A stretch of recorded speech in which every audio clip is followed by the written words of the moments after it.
Miyazaki was also unhappy about Lupin's gun, Walther P-38, that the German military mass-produced millions of.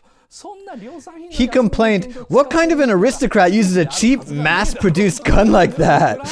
I thought Lupin was a Frenchman. How dare he use Walther P-38?" He also attacked how shallow the characters were. Otsumi originally said his concept received inspiration from Tom and Jerry. You know, it's an anime series where Jerry the mouse runs away and Tom the cat gets mad and chases Jerry. Just like that, Lupin runs away and Zenigata gets mad and chases him. It's a comedy. But Miyazaki hated that idea. He said, "Why make another cliche anime? How are we gonna make many series out of it? Lupin is not a single 5 minutes anime. How can Takahata and I have passion for Tom and Jerry?" It was not when he made Cagliostro, but already back in 1971, Miyazaki strongly insisted that in order for the characters of Lupin to develop, it needed to be more than just playing tag. During that time, Miyazaki also clearly stated that Lupin had only been good as a manga when it had been published in 1968. Therefore, there was no place for him in 1971. He even wrote it on the project proposal. So one more time, let's go back to the timeline. So after this, after Miyazaki joined to support Lupin in 1972 and 73, he joined the production of Panda Go Panda, then moved to Zuiyo and joined the production of Heidi, Girl of the Alps. Now, after Heidi, he worked on 3,000 Leagues in Search of Mother. Sorry, this is taking long. It's already past 40 minutes, but let me continue. Unless I talk about Cagliostro, I don't think I can move on to the paid part. So, after Heidi, Girl of the Alps, and 3,000 Leagues in Search of Mother ended, he started questioning his stance as an animator. Ever since he was making The Great Adventure of Horace, his role was to submit storyboards, which Takahata accepted. That's what Miyazaki always did. No matter what he did, when he thought something was interesting, he drew them, one after another, with his enormous drawing ability. When directors saw them, they couldn't refuse them. Then those new drawings changed the plot and the story became Miyazaki's. That was his strategy since he was a newbie. But for Heidi and 3,000 Leagues, he couldn't do that for the first time. All he could do was to serve Takahata.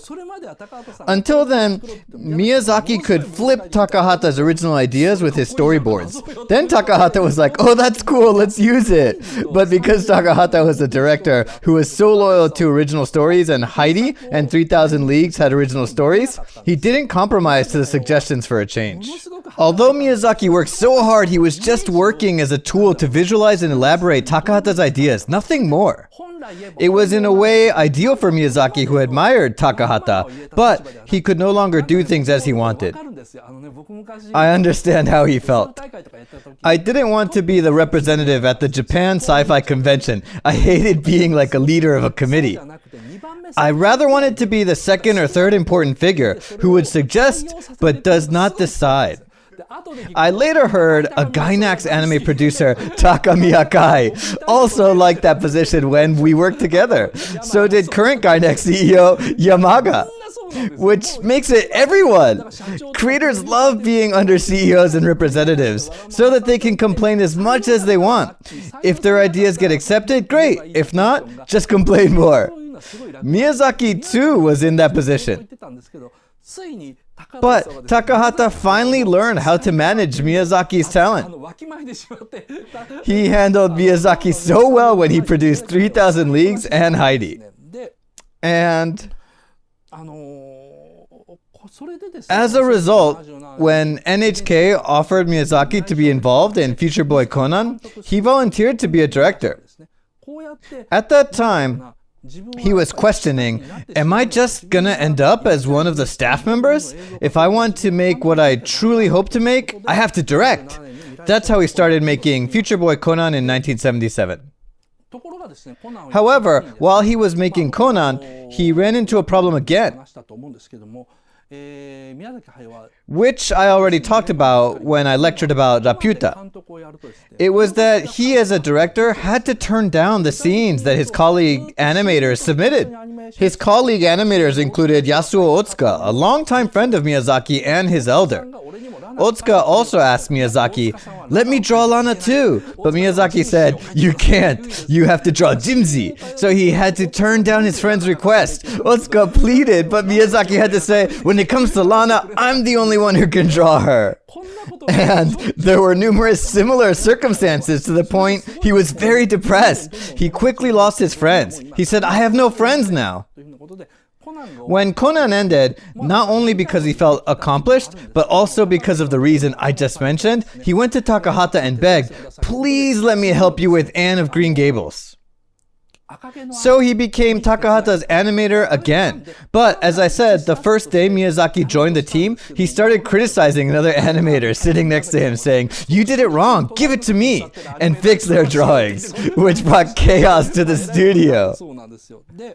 Moreover, Miyazaki couldn't devote himself to Anne of Green Gables was because of Yoshifumi Kondo, aka Kibun Kondo among his fans, who later directed Whisper of the Heart.